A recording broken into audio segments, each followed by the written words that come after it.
एक इंसान कैसे उस पॉइंट पर पहुंचता है कि वो खुदा का इनकारी हो जाता है। साइंटिस्ट का बेसिकली ये रिटेलिएटरी एक रिस्पांस था। रिलीजन की जो स्टोरीज है ना, ये कोई इतनी एक्यूरेट नहीं है। रिलीजन के अलावा जो स्टोरीज है ना, साइंस हमें बता सकती है, वो ज्यादा एक्यूरेट है। Nobel prize winner Stephen Hawking, he was an atheist. Peter Higgs, he was a Nobel prize winner, he is an atheist. जो यूनिवर्स है उसकी बिगिनिंग नेचुरलिस्टिक वेज में हुई है, जिसको नेचुरलिज्म कहते हैं। नेचुरलिज्म मतलब कि यूनिवर्स खुद ब खुद अपने वजूद में आई है।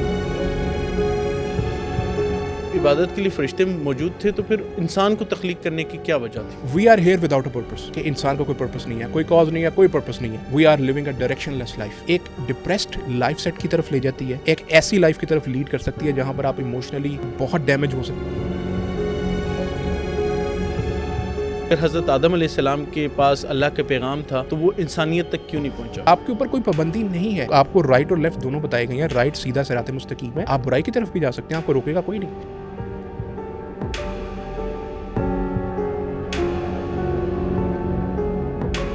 नाजरीन, आज हमारे साथ मौजूद हैं डॉक्टर उमर फारूक साहब, जिनसे हम जानेंगे कि एथियस्ट कौन होते हैं, उनके क्या बिलीव्स होते हैं और वो अल्लाह ताला पर बिलीव क्यों नहीं रखते।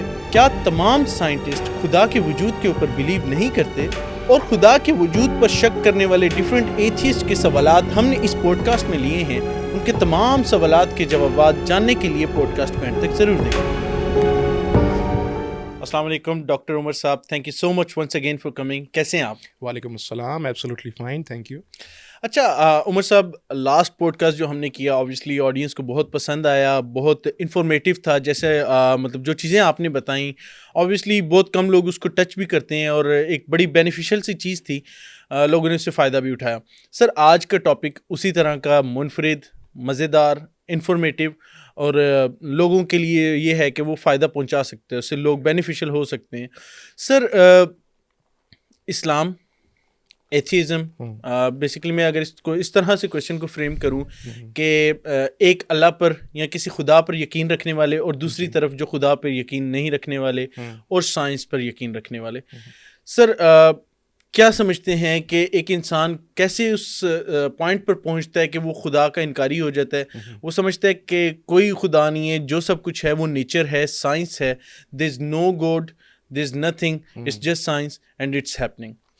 देखें, ये बहुत फॉर एग्ज़ाम्पल अगर मैं शुरुआत में ही आपको एक एग्ज़ाम्पल दे दूं कि अगर आपकी ज़िंदगी में इमोशनली अगर आप अपने अंदर कोई कमी महसूस करते हैं, तो आप कुछ सीख करेंगे उस इमोशनल कमी को पूरा करने के लिए। आप कुछ ना कुछ, आप नेगेटिव भी कर सकते हैं, पॉजिटिव भी कर सकते हैं।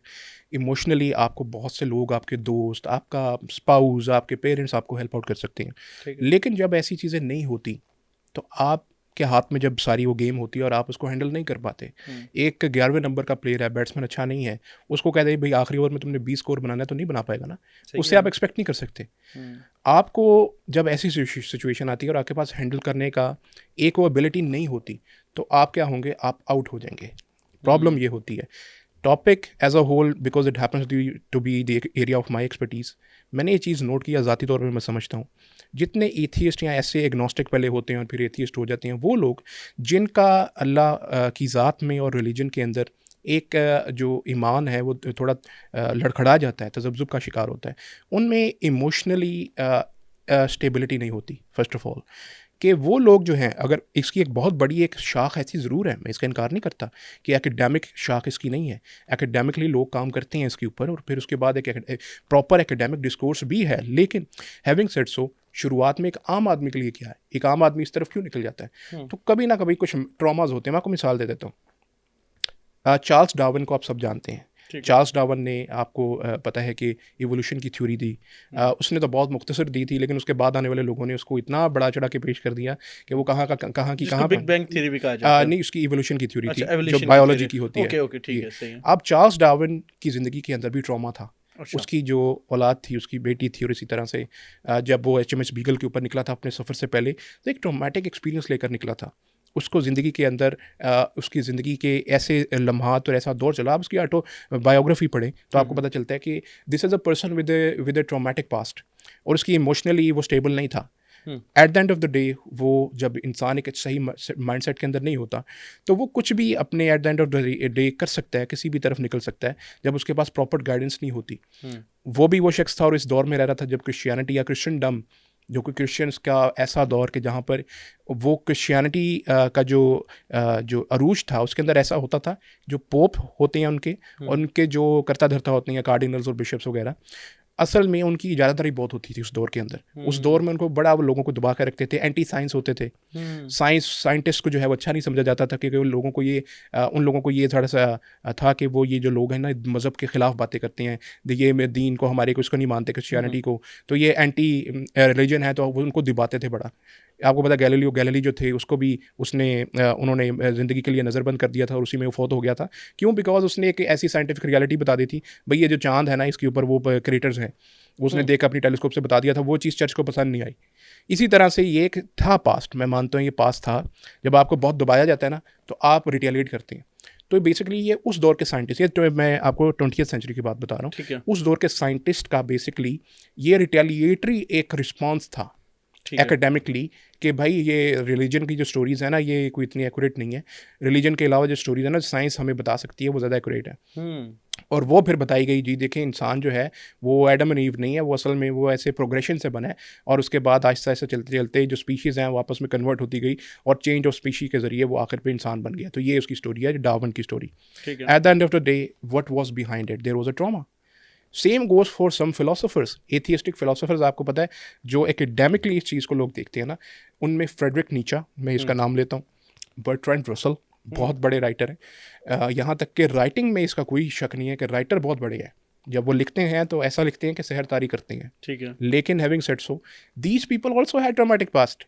द पॉइंट इज कि you have to be in the right mind set, in the right mind of yourself, so that you are able to distinguish and decipher between right and wrong. बात यह है कि जैसे Bertrand Russell ने marriage and morals book लिखी, उसमें वो बताते हैं कि जो मैरिज है ये आपका एक सोशल कंस्ट्रक्ट है, this is not necessary, you can have anything without the wedlock, why so? That is what the biggest philosopher of England, the great Britain is telling you. And उसके बाद क्या हुआ, England के अंदर से आपको पता है कैसी कैसी तहरीकें निकली। सबसे बड़ी तहरीक प्रोटेस्टेंटिज्म की निकली। प्रोटेस्टेंट्स जो थे वहाँ की पैदावार हैं, फिर वही प्रोटेस्टेंटिज्म जाके अमेरिका में बैठ गया। तो ये सारी चीज़ें आपको लीड करती हैं इस पर्टिकुलर पॉइंट की तरफ। ये है थी आम बंदे की बात। ठीक है। अब बात आपने पूछी है दोनों तरह से झुके, एक फिलोसॉफिकली और साइंटिफिक बात भी पूछी। साइंटिफिकली इसमें कोई शक नहीं है कि बहुत सा ऐसा डिस्कोर्स मौजूद है जो कि हमें बताता है कि जी जो थ्योरीज हैं ओरिजिन ऑफ यूनिवर्स की, जिसमें बहुत से फिजिसिस्ट ये बातें करते हैं कि जो यूनिवर्स है उसकी बिगिनिंग नेचुरलिस्टिक वेज में हुई है, जिसको नेचुरलिज्म कहते हैं। नेचुरलिज्म मतलब कि यूनिवर्स खुद ब खुद अपने वजूद में आई है, जिसको आम जुबान में आप कह लें कि ये फिलोसॉफिकल नेचुरलिज्म है। इसको साइंटिफिक नेचुरलिज्म नहीं मानता, क्योंकि scientific naturalism demands a proper scientific method to prove something. वही काम यहाँ पर नहीं है, यहाँ पे फिलोसॉफिकल नेचुरलिज्म है कि आप उसको मानते। दूसरी चीज़ है इसके जो कंट्रेरी बिलीफ है उसको कहते हैं क्रिएशनिज्म, जिसमें हम मानते हैं हर चीज़ यूनिवर्स को क्रिएट किया गया है, इंसानों को जानदारों को भी क्रिएट किया गया है। क्रिएशनिज्म का एक डिस्कोर्स बाकायदा मौजूद है। हमारे यहाँ पर गलती क्या होती है वो ये कि जब हम कोई हमारा स्टूडेंट है ना वो कॉलेज यूनिवर्सिटी में जाता है ना, वो पढ़ लेता है एक साइड को, उसको ये बताया जाता है कि सारे साइंटिस्ट दुनिया के हैं, वो तो बस यही है कि वो खुदा में नहीं मानते, वो तो कोई रिलीजन। भाई आप दूसरी बच्चे को असल में गाइडेंस भी ना बड़ी ज़रूरी चीज़ है। आजकल के ज़माने में हम ये कंटेंट क्यों बना रहे हैं? गाइडेंस देने के लिए, गाइडेंस के लिए ऑब्वियसली। ये कंटेंट का भी यही मकसद है कि हम ये बच्चों को ये बताएं, आने जो वक्त जो कच्चा ज़हन का जो होता है ना बच्चा, जिसको बहुत ज़्यादा वो अट्रैक्ट हो जाता है इन चीज़ों से। भाई इतना बड़ा साइंटिस्ट है, Nobel prize winner Stephen Hawking, Nobel prize winner, he was an atheist. Peter Higgs, he was a Nobel prize winner, he is an atheist. तो वो कहते हैं भाई इतने बड़े जहन है, इतने बड़े वो नोबेल प्राइज़ विनर है। आइंस्टाइन जो था उसके बारे में कहा, लेकिन आइंस्टाइन जो था वो एथियस्ट नहीं था। बहरहाल ये है कि वो फिर इंप्रेस हो जाती हैं कि भाई अगर ये हैं तो इनको कुछ ना कुछ तो बात होगी। सही कह रहे हैं। तो इनकी वो फिर पीछे लग जाते हैं। बात ये है भाई हमें ये चीज़ देखनी है। मैंने एक बुक लिखी थी एक ज़माने में, philosophical and scientific analysis of Richard Dawkins God delusion. Richard Dawkins की बहुत फेमस बुक है द गॉड डिल्यूजन। उसमें असल में एक तासुर डॉकिंस ने देने की कोशिश की बहुत से साइंटिस्ट के बारे में, इंक्लूडिंग आइंस्टाइन, कि ये एथियस्ट थे। मैंने विद रेफरेंसेस ये प्रूव किया कि वो एथियस्ट नहीं थे, वो खुदा में मानते थे। बहुत बड़ी तादाद साइंटिस्ट की ऐसी है जो कि खुदा की ज़ात में मानती है। ठीक है। बहुत बड़ी, सबसे बड़ी तो ये पहली मिसकंसेप्शन आ गई कि ये मिसकंसेप्शन पाई जाती है कि जो साइंटिस्ट होता है वो खुदा में नहीं मानता। ये बिल्कुल गलत है। बहुत बड़ी तादाद साइंटिस्ट की खुदा की ज़ात में मानती है, including Albert Einstein. Plus second part, मैं वैसे एक रेफरेंस भी दे देता हूँ as a backup reference. Discovery institute है अमेरिका के अंदर, जिसके अंदर स्टीफन सी मेयर हैं, बहुत फेमस यूट्यूबर भी हैं, ऑथर बहुत अच्छी हैं, डिफरेंट पॉडकास्ट में जाते हैं। पियर्स मॉर्गन के साथ उनका पॉडकास्ट हो चुका है, जी हाँ। और वो क्रिएशनिस्ट और थीस्ट साइंटिस्ट हैं। और इसी तरह से डिस्कवरी इंस्टीट्यूट के एक और साइंटिस्ट थे, उनका नाम था गुंटर बेचली। गुंटर बेचली से मेरी ज़ाती तौर के ऊपर भी कोऑर्डिनेशन रही है। मैंने उनको अपनी कॉन्फ्रेंस में इनवाइट किया था इस्लाम साइंस एंड एथीज़म के ऊपर। गुंटर बेचली की बेसिकली रिसर्च थी कि जो इंसान है, जो कि कहा जाता है कि इवोल्यूशन से with the passage of time वजूद में आया है, उनकी रिसर्च थी बीइंग अ बायोलॉजिस्ट हिमसेल्फ कि इंसान इस तरह से वजूद में नहीं आया। और उन्होंने फॉसल रिकॉर्ड से इसको प्रूव किया अपनी बुक्स और अपनी रिसर्च वर्क के अंदर। हुआ ये कि इन रिसर्चर्स के साथ भी there is a monopoly and a lobby there in the west who that doesn't want you to hear the truth. हमेशा सच बोलने से ना वो लोगों को कुछ ना कुछ प्रॉब्लम हो ही जाती है। तो बेसिकली गुंटर बेचली के साथ भी ऐसे हुआ कि उनको साइडलाइन करना शुरू कर दिया, साइंटिफिक कम्युनिटी से निकालना शुरू कर दिया गया, जॉब से निकलवा दिया, विकीपीडिया से उनका पेज डिलीट करवा दिया। यहाँ तक हो जाता है कि असल में जब आप एक मोनोपोली बना लेते हैं ना, साइंटिफिक कम्युनिटी में एक मोनोपोली है। सेकंड पॉइंट कि आज की दौर में साइंटिफिक कम्युनिटी में, हालांकि होनी नहीं चाहिए, science is suppose to be positivist by its nature in the philosophy of research. आपको ये हो ही नहीं सकता कि आप साइंटिफिक किसी भी टॉपिक पे काम करना चाहिए और आपको कोई रोके। क्यों रोके भाई? आपका हक नहीं बनता कि आपका एक्सेस। आज साइंटिफिक अमेरिकन दुनिया के सबसे बड़े मैगजीन्स साइंस के ऊपर बहुत पुराने चलते आ रहे, उनके अंदर आर्टिकल्स पब्लिश होते हैं। लॉरेंस क्राउस जिसके अंदर जो है एडिटोरियल्स लिखता है, वो कहते हैं कि फॉसल रिकॉर्ड तक आम आदमी का रिसाई क्यों नहीं है। आम आदमी अगर कहता है कि मुझे रिक्वेस्ट डालता है वहाँ पर एप्लीकेशन कि मुझे फॉसल रिकॉर्ड तक रिसाई दें, तो नहीं दी जाती। तो लोगों के ज़हनों में क्या आता है कि देयर इज़ अ मोनोपोली। एक हद तक एक्सेस है आपको, दूसरे जो लोग इसके खिलाफ काम करना चाहते हैं उनको एक्सेस नहीं दिया जाता। तो ये उन लोगों में से थे जिनके साथ इस वजूहात की वजह से इनके साथ ऐसे सलूक किए जाते हैं लोगों के साथ। और then there is a huge number of physicist as well जो कि बिलीव करती हैं। मज़े की बात है, अपने मेरी जैसी बुक का अपना जिक्र किया, उसमें मैंने 30 साइंटिस्ट की लिस्ट दी है जो कि फिजिसिस्ट हैं और इसके साथ बायोलॉजिस्ट हैं, उसके साथ केमिस्ट हैं, जो कि खुदा की ज़ात में मानते थे और बहुत बड़े नाम है वो। बिल्कुल ठीक हो गया उमर साहब। देखें बड़ी आपने इन डेप्थ जो उनसे ना साइंस के हवाले से आपने एक मतलब बड़े स्ट्रॉन्ग पॉइंट्स दिए विद रेफरेंसेस, बिल्कुल समझ आ गई मुझे। लेकिन अगर हम देखते हैं अपने लोकल पर्सपेक्टिव में, पाकिस्तानी कॉन्टेक्स्ट में देख लें, जो लोग कई एक ज़माने में मुसलमान थे और अब एथियस्ट हो गए हुए, काफ़ी डिफरेंट आपको जानते भी होंगे, कुछ यूट्यूबर्स भी हैं उसमें। अच्छा, फिर पाकिस्तान से भाग भी जाते हैं क्योंकि यहाँ पर हमें कोई कुछ कह ही ना दे। खैर, coming back to the point, कुछ एथियस्ट की तरफ से सवालात आए थे क्योंकि मैंने जब बताया कि मैं इस चीज़ पे प्रोग्राम करने जा रहा हूँ, तो कुछ सवालात आए जो कि मैं आपकी खिदमत में रखना चाहता हूँ क्योंकि it's your area of expertise. तो आई गेस कि you will give proper answer to them, और अल्लाह करे कि वो इस आंसर के थ्रू वो राह रास्त पर वापस आ जाए, उनको उसके जवाब मिल जाए। सर, जो पहला सवाल मेरी तरफ आया वो ये था कि अल्लाह ताला ने एक दुनिया को बनाया, तख्लीक दी, उसके बाद एक इंसान को बनाया, हज़रत आदम अलैहिस्सलाम को। पहले तो ये कि जब इबादत करने वाले फ़रिश्ते इतने ज़्यादा कि मतलब वो क़यामत तक भी इबादत करते रहे तो फ़रिश्ते नहीं ख़त्म हो गए, जिसने एक दफ़ा इबादत की उसकी अगली क़यामत तक बारी भी नहीं आनी, इतने फ़रिश्ते हैं। तो सर, जब इतने फ़रिश्ते, जिन्नात, इब्लीस, सबसे ज़्यादा इबादत करने वाला, तो जब वो मौजूद थे तो फिर इंसान को क्यों तख्लीक किया? पहले तो आप इस चीज़ का जवाब दें, तो फिर हम नेक्स्ट क्वेश्चन की तरफ मूव करेंगे। जब इबादत के लिए फ़रिश्ते मौजूद थे तो फिर इंसान को तख्लीक करने की क्या वजह थी? देखें, इसके अंदर जो बेसिक बात है ना, इसमें तो कोई शक नहीं। अल्लाह ताला ने कुरान पाक में फरमाया, वमा खलक़तुल जिन्ना वल इंसा इल्ला लियअबुदून, कि मैंने इंसानों और जिन्नों को अपनी इबादत के लिए बनाया, इसमें शक नहीं है। लेकिन that is not the sole purpose, ये ओनली पर्पस नहीं है। अच्छा, बात यह है कि क्या हमें इबादत के लिए कहा गया है, तो क्या हम पूरे मुसलमान जो हैं पूरा दिन इबादत करते रहते हैं? ज़ाहिर है इबादत के लिए कुछ मखसूस औकात हैं, उसमें हमने इबादत करनी होती है। रोज़ा है तो सिर्फ 1 महीने में रखना है, नमाज है तो दिन में 5 बारी पढ़नी है, ये सारी चीज़ें मखसूस हैं। हम पूरा दिन इबादत नहीं करते, हम अपने काम करते हैं। बात यह है कि हमें इबादत के लिए बनाया ज़रूर गया है, लेकिन having said so there is a bigger and higher purpose to our creation. Problem ये है एथीस्ट के अंदर कि वो एक थ्योरी, फिलोसॉफिकल एक पोजीशन है, उसको कहते हैं एग्जिस्टेंशियलिज्म, वो उसके अंदर गिरफ्तार हो जाती हैं। बेसिकली अगर मैं आपको समराइज़ करूँ, एग्जिस्टेंशियलिज्म क्या होता है कि we are here without a purpose. कि इंसान का कोई पर्पस नहीं है, कोई कॉज नहीं है, कोई पर्पस नहीं है। We are living a directionless life. आपको पता है कि ये ऐसी पोजीशन है ना सिर्फ आपको एक डिप्रेस्ड लाइफ सेट की तरफ ले जाती है, एक ऐसी लाइफ की तरफ लीड कर सकती है जहाँ पर आप इमोशनली बहुत डैमेज हो सकती हैं। फॉर एग्जांपल आपको पता है भाई, मैं आपको एक मिसाल देता हूँ। आपने गाड़ी पकड़ी, रोड पे चला दी, आपको अपनी डेस्टिनेशन का नहीं पता, आपको नहीं पता मैंने जाना कहाँ है, आपकी क्या हालत होगी? You will feel anxious. Obviously आप एंशियस फील करेंगे, भाई मैं कहाँ जाना है, मुझे कोई पता तो हो, कुछ तो पता हो। ये है डायरेक्शनलेस। अब आपके पास वही, आप गाड़ी में बैठे, आपको पता है मेरी डेस्टिनेशन क्या है, आप आराम से सुकून से अपनी डेस्टिनेशन पे पहुंच जाएंगे। That is the difference between these two positions. ये एग्जिस्टेंशियलिस्ट जो होते हैं बेसिकली वो फिलोसॉफिकली इस पोजीशन में डायरेक्शनलेस ड्राइविंग में गिरफ्तार हो जाते हैं कि वो ये समझते हैं कि अगर खुदा की ज़ात नहीं है तो फिर इसका मतलब है अल्टीमेटली लाइफ का पर्पस भी कोई नहीं है। अगर लाइफ का पर्पस कोई नहीं है तो क्या वो आपको कहाँ तक लेके जाएगी बात? आपको वो बहुत सी फिलोसॉफिकल पैराडॉक्सेस में ले जाएगी।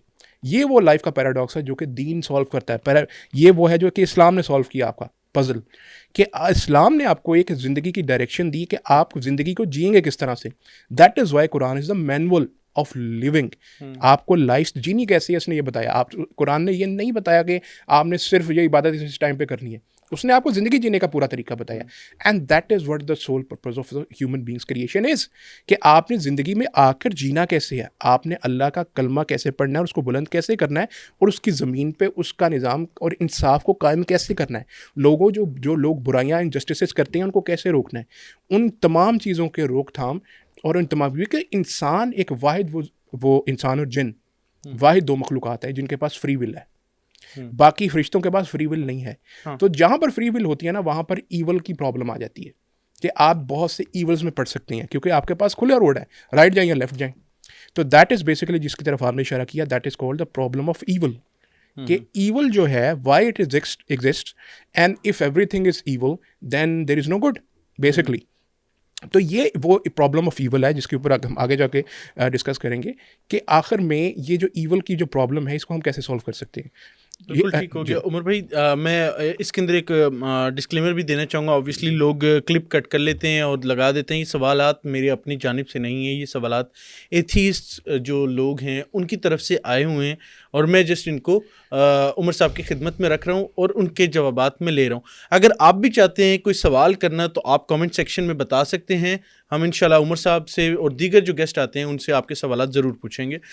उमर भाई आगे चलते हैं। जो सेकंड क्वेश्चन हमारे पास जो आया वो ये था कि अल्लाह ताला ने हज़रत आदम अलैहिस्सलाम को बनाया, दुनिया में भेजा और एक सिविलाइजेशन बनी। पहले मतलब जन्नत में डाला गया, फिर जन्नत से दुनिया तक का सफ़र, फिर दुनिया के बाद एक पूरी तरतीब सिविलाइजेशन बनी, फिर सिविलाइजेशंस बनने के बाद उनके अंदर डिफरेंट नबियों को भेजा, फिर नबियों के हाथों उनकी कौमों के लिए पैगाम भेजा गया कि अल्लाह पर ईमान लाओ।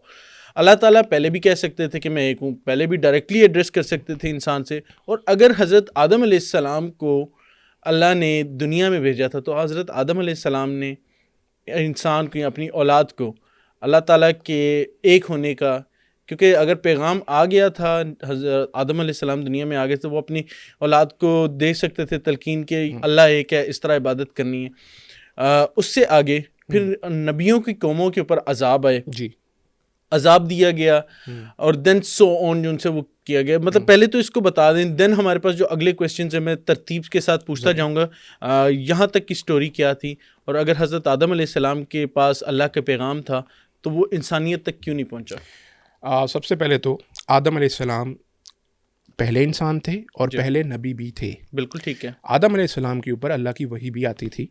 आदम अलैहिस्सलाम ने ये जिम्मेदारी पूरी की। आदम अलैहिस्सलाम ने अपनी औलाद तक अल्लाह की वहदानियत का पैगाम पहुंचाया। ठीक है। आगे से जो करप्शन आई इंसान के अंदर, इंसान के अकायद के अंदर, इंसान के बिलीफ्स के अंदर, वो उस वक्त आई कि जब इंसान को, जैसे मैंने शुरू में कहा कि इंसान और जिन वो वाहिद दो मखलूक़ात हैं जिनके पास फ्री विल है। देखें, फ्री विल की सूरत में अल्लाह ने आपको फ्री छोड़ा है।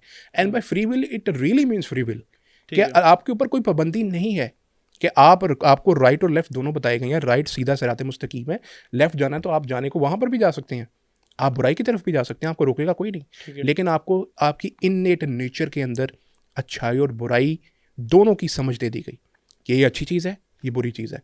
ये अल्लाह ने आपको अता की, जिसके ऊपर हमें उसका शुक्र अदा करना चाहिए। हम कुछ बुरा करेंगे, दिल में खटकेगा, दिल को कहेगा, आपको दिल गवाही देगा कि बुरी चीज़ है।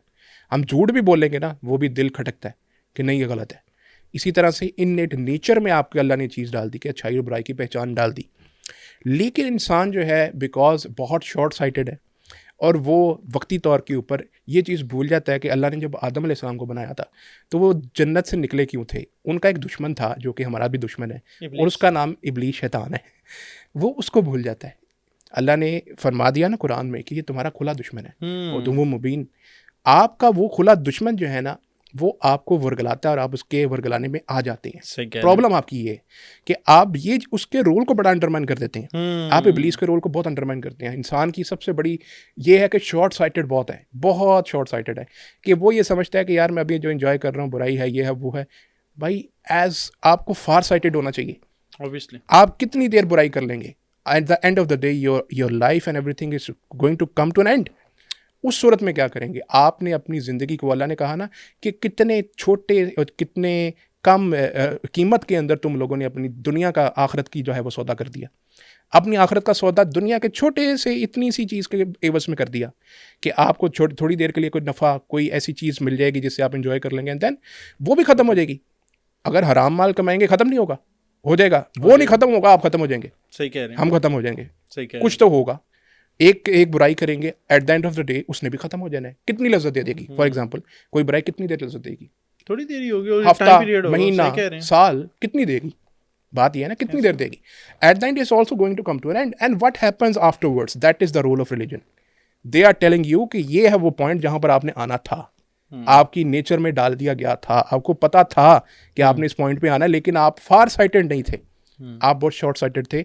आपने शैतान मरदूद की जो रोल है अपनी ज़िंदगी में, इसको बहुत अंडरमाइन कर दिया। आपने देखा ही नहीं कि उसके रास्ते पे चल रहा था। मैं तो खुतवाते शैतान पे चल रहा था, मैं तो अल्लाह के बताए रास्ते पे चल ही नहीं रहा था। तो ये शॉर्ट साइटेडनेस है जिसकी वजह से हम ये चीज़ करते हैं, और उन लोगों ने भी जो आदम अलैहिस्सलाम के बाद आए थे, उनमें भी ये प्रॉब्लम थी। अच्छा, बिल्कुल ठीक हो गया उमर भाई। अगला सवाल अजाब के रिलेटेड है कि अल्लाह ताला ने डिफरेंट नबियों की जो कौमें आ गई, उसके बाद बेसिकली जो सवाल मेरे पास आया हुआ है वो है अजाब कब्र से लेके क़यामत के अजाब तक। तो मैं उसको फ्रेम इस तरह से करूँगा कि नबियों की कौमों के ऊपर अजाब आया, और फिर उसके बाद अजाब कब्र की तरफ हम जाते हैं। अल्लाह ताला ने इंसान को बनाया, दुनिया में पहले उसके ऊपर मुश्किलात आई, फिर मुश्किलात के बाद वो मर गया, मरने के बाद वो कब्र में गया, और चूँकि वो अल्लाह की वादानियत के ऊपर बिलीव नहीं करता था, तो फिर उसको कब्र में भी पहले तो मार पड़ी, उसके बाद उसके ऊपर अजाब आया, जो भी मामलात हुए उसके साथ, फिर वो क़यामत तक, क़यामत के रोज़ तक वो जो उनसे ना उस अजाब में मुब्तला रहा। उसके बाद अजाब कब्र के बाद जब आया दौर क़यामत आ गई और उसका फ़ैसला हुआ, वो फिर गिल्टी पाया गया और फिर उसको दोज़ख में भेज दिया गया, और फिर वो सारी ज़िंदगी दोज़ख में जलता रहा। तो ये जो एक एथियस्ट है उसकी आंख से अगर इस चीज़ को देखा जाए तो एक वो बड़ी एक अल्लाह माफ़ करे, क्योंकि अल्हम्दुलिल्लाह वी आर मुस्लिम, हम अल्लाह ताला की वादानियत के ऊपर भी बिलीव करते हैं और उनकी जस्टिस के ऊपर भी बिलीव करते हैं कि वो किसी के साथ इनजस्टिस नहीं करते इंसानों की तरह। लेकिन एक एथियस्ट ये समझते हैं कि उसके साथ इनजस्टिस हो रहा है, उसको दुनिया में भी मुसीबत में डाला गया, उसको आखिरत में कब्र में भी मुसीबत में डाला गया, और उसके बाद उसको क़यामत के रोज़ भी अगर तो वो और मतलब है कि अगर तो ये चीज़ एग्जिस्ट करती है, मतलब उनका सवाल ये कि अगर तो एग्जिस्ट करती है तो फिर इंसान तो सफ़र ही कर रहा है हमेशा। तो बताइएगा। असल में ये प्रॉब्लम ऑफ ईवल है, जैसे मैंने पहले जिक्र किया था। प्रॉब्लम ऑफ ईवल बहुत पुरानी प्रॉब्लम है, ये आज की नहीं है। यहाँ तक कि ग्रीक्स जो थे ना, ये लाइक 300-200 BC के अंदर भी, जब अरिस्टोटल और प्लेटो का दौर था, उस दौर के अंदर भी ये प्रॉब्लम होती थी, इस पर बड़ी डिस्कशंस होती थी।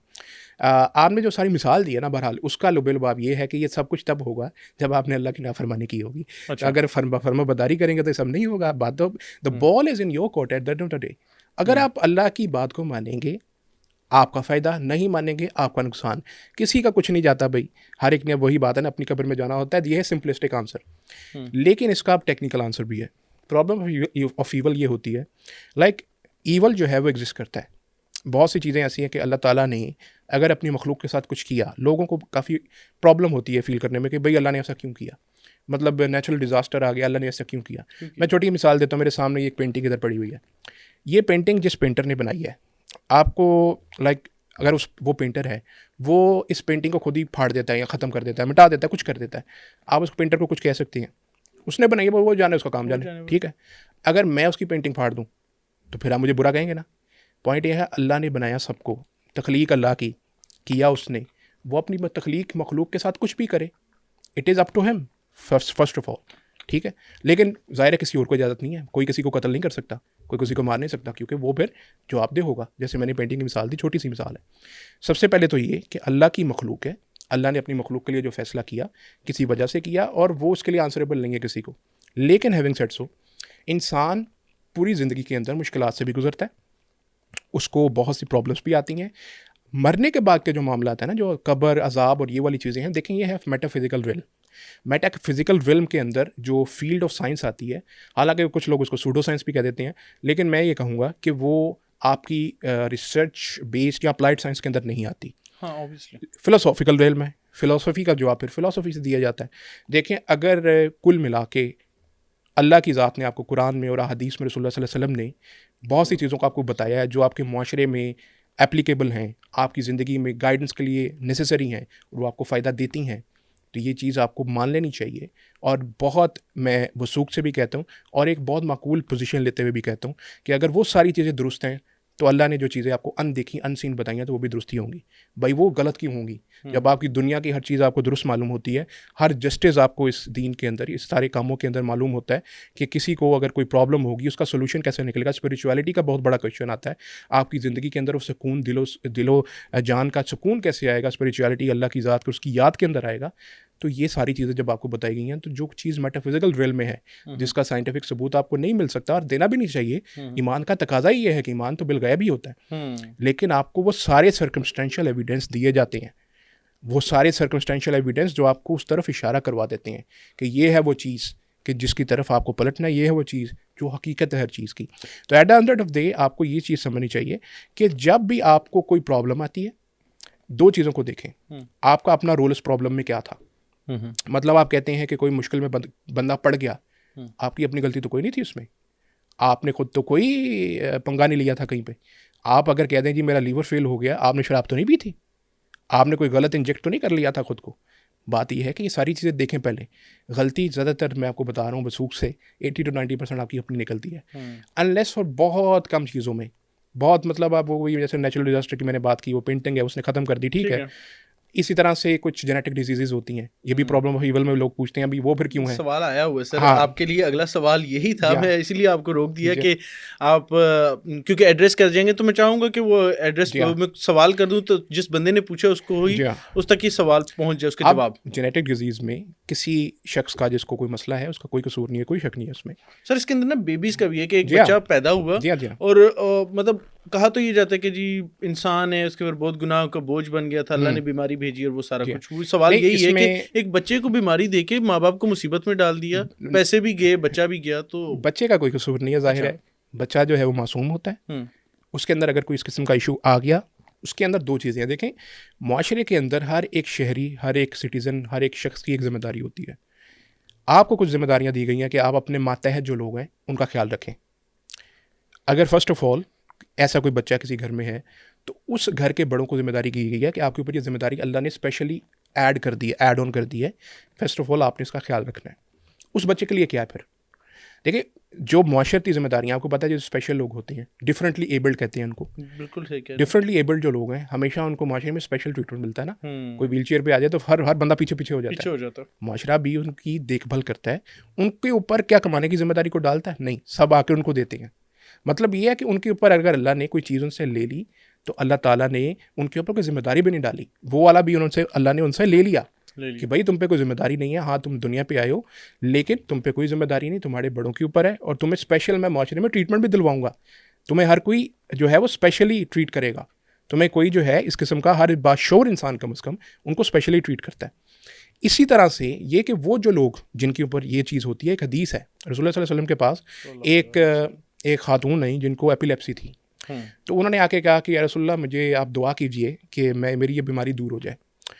तो उसकी वजह एक ये भी है कि जब मुझे वो फिट पड़ते हैं तो मेरी जो है ना, मैं बेपर्दा हो जाती हूँ। सही हदीस है। रसूलुल्लाह सल्लल्लाहु अलैहि वसल्लम ने फरमाया कि देखें ठीक है, मैं अगर आप कहती हैं तो मैं दुआ कर दूंगा और आप ठीक हो जाएंगी, लेकिन अगर आप चाहती हैं कि इसके बदले में आपको जन्नत मिल जाए तो क्या आप ये कबूल नहीं कर लेंगी?